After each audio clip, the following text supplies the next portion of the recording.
आज सावन का पहला सोमवार है। इस पवित्र दिवस पर एक महत्वपूर्ण सत्र का प्रारंभ हो रहा है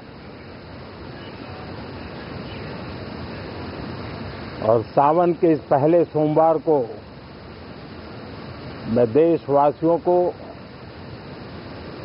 बहुत बहुत शुभकामनाएं देता हूं। आज संसद का मानसून सत्र का भी आरंभ हो रहा है। देश बहुत बारीकी से देख रहा है कि संसद का यह सत्र सकारात्मक हो, सृजनात्मक हो और देशवासियों के सपनों को सिद्ध करने के लिए एक मजबूत नींव रखने वाला हो। साथियों, भारत के लोकतंत्र की जो गौरव यात्रा है उसमें ये एक महत्वपूर्ण पड़ाव के रूप में मैं देख रहा हूं। व्यक्तिगत रूप से मुझे भी, हमारे सभी साथियों को भी ये अत्यंत गर्व का विषय है कि करीब 60 साल के बाद कोई सरकार तीसरी बार वापस आए और तीसरी पारी का पहला बजट रखने का सौभाग्य प्राप्त हो। ये भारत के लोकतंत्र की गौरव यात्रा की अत्यंत गरिमापूर्ण घटना के रूप में देश इसे देख रहा है। ये बजट सत्र है। मैं देशवासियों को जो गारंटी देता रहा हूं, क्रमशः रूप से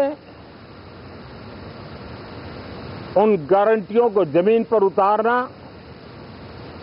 इस लक्ष्य को लेकर के हम आगे बढ़ रहे हैं। ये बजट अमृतकाल का एक महत्वपूर्ण बजट है। हमें 5 साल का जो अवसर मिला है, आज का बजट हमारे उन 5 साल के कार्य की दिशा भी तय करेगा और ये बजट 2047 जब आजादी के 100 साल होंगे तब विकसित भारत का जो हमारा सपना है, उस सपने को पूरा करने की मजबूत नींव वाला बजट लेकर के हम कल देश के सामने आएंगे। हर देशवासी के लिए एक गर्व की बात है कि भारत बड़ी इकोनॉमी वाले देशों में सबसे तेज गति से आगे बढ़ने वाला देश है। गत 3 वर्षों में लगातार 8% ग्रोथ के साथ, 8% ग्रोथ के साथ हम आगे बढ़ रहे हैं, हम ग्रो कर रहे हैं। आज भारत में पॉजिटिव आउटलुक, इन्वेस्टमेंट और परफॉर्मेंस एक प्रकार से अपॉर्चुनिटी की पीक पर है। ये अपने आप में भारत की विकास यात्रा का एक अहम पड़ाव है। साथियों, मैं देश के सभी सांसदों से किसी भी दल के क्यों न हो, मैं आज आग्रहपूर्वक कहना चाहता हूं कि हम गत जनवरी से लेकर के हम लोगों के पास जितना सामर्थ्य था, उस सामर्थ्य को लेकर के जितनी लड़ाई लड़नी थी लड़ ली। जनता को जो बात बतानी थी बता दी। किसी ने राह दिखाने का प्रयास किया, किसी ने गुमराह करने का प्रयास किया, लेकिन अब वो दौर समाप्त हुआ। देशवासियों ने अपना निर्णय दे दिया। अब चुने हुए सभी सांसदों का कर्तव्य है, सभी राजनीतिक दलों की विशेष जिम्मेवारी है कि हमने दल के लिए जितनी लड़ाई लड़नी थी लड़ ली। अब आने वाले 5 वर्ष के लिए हमें देश के लिए लड़ना है, देश के लिए जूझना है, एक और नेक बनकर के जूझना है। मैं सभी राजनीतिक दलों से भी कहूंगा कि आइए हम आने वाले 4 साढ़े 4 साल दल से ऊपर उठ करके सिर्फ और सिर्फ देश को समर्पित होकर के संसद के इस गरिमापूर्ण मंच का हम उपयोग करें। जनवरी 29 जब चुनाव का वर्ष होगा, आप उसके बाद जाइए मैदान में, सदन का भी उपयोग करना है कर लीजिए। वो 6 महीने जो खेल खेलने खेल लीजिए, लेकिन तब तक सिर्फ और सिर्फ देश के गरीब, देश के किसान, देश के युवा, देश की महिलाएं, उनके सामर्थ्य के लिए, उनको एम्पावर करने के लिए जन भागीदारी का एक जन आंदोलन खड़ा कर करके 2047 के सपने को पूरा करने के लिए हम पूरी ताकत लगाए। मुझे आज बहुत दुख के साथ कहना है कि 2014 के बाद कोई सांसद 5 साल के लिए आए,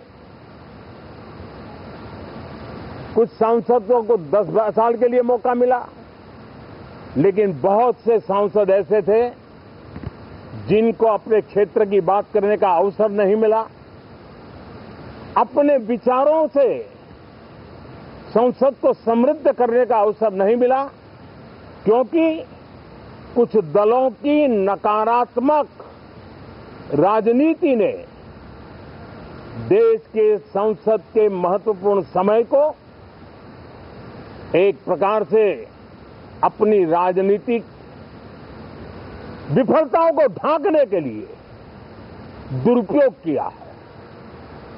मैं सभी दलों से आग्रहपूर्वक कहता हूं कि कम से कम जो पहली बार सदन में आए हैं, ऐसे बहुत बड़ी संख्या में हमारे माननीय सांसद हैं और सभी दल में हैं, उनको अवसर दीजिए, चर्चा में उनके विचारों को प्रकट करने का मौका दीजिए, ज्यादा से ज्यादा लोगों को आगे आने का अवसर दीजिए।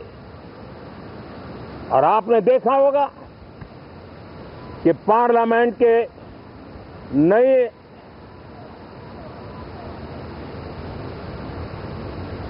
संसद गठन होने के बाद जब पहला सत्र था, 140 करोड़ देशवासियों ने बहुमत के साथ जिस सरकार को सेवा करने का हुक्म किया है देशवासियों ने, उसकी आवाज को कुचलने का और लोकतांत्रिक प्रयास हुआ। 2.5 घंटे तक देश के प्रधानमंत्री का गला घोंटने का, उनकी आवाज को रोकने का, उनकी आवाज को दबाने का लोकतांत्रिक परंपराओं में कोई स्थान नहीं हो सकता है और इसका कोई पश्चाताप तक नहीं है, दिल में दर्द तक नहीं है। मैं आज आग्रहपूर्वक कहना चाहता हूं, देशवासियों ने हमें यहां देश के लिए भेजा है, दल के लिए नहीं भेजा है। ये सदन दल के लिए नहीं, ये सदन देश के लिए है। ये सदन संसदों तक की सीमा तक नहीं है, 140 करोड़ देशवासियों की एक विराट सीमा करके ये लिए है। मैं विश्वास करता हूं कि हमारे सभी माननीय सांसद पूरी तैयारी के साथ चर्चा को समृद्ध करेंगे। कितने ही विरुद्ध विचार होंगे, विरुद्ध विचार बुरे नहीं होते हैं, नकारात्मक विचार बुरे होते हैं। जहां सोचने की सीमाएं समाप्त हो जाती है, देश को नकारात्मकता की जरूरत नहीं है। देश को